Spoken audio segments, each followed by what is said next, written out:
अगर आप इंग्लिश बोलना सीखना चाहते हैं तो ये जुमले जरूर याद करें। आज मैं आपको वो आम जुमले बताऊंगी जो इंग्लिश बोलने वाले रोजाना इस्तेमाल करते हैं। ये बहुत आसान है और आप जल्दी सीख सकते हैं। पसंद आए तो लाइक करें और कमेंट में ट्राई लिखें। तो चलिए शुरू करते हैं। आज कौन सा दिन है? What is the day today? What is the day today? मुझे नहीं मालूम। I don't know. I don't know. क्या आप मुझे बता सकते हैं?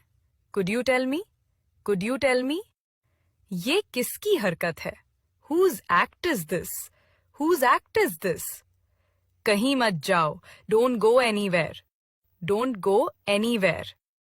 तुम्हें इसे बताना होगा. You have to tell her. You have to tell her.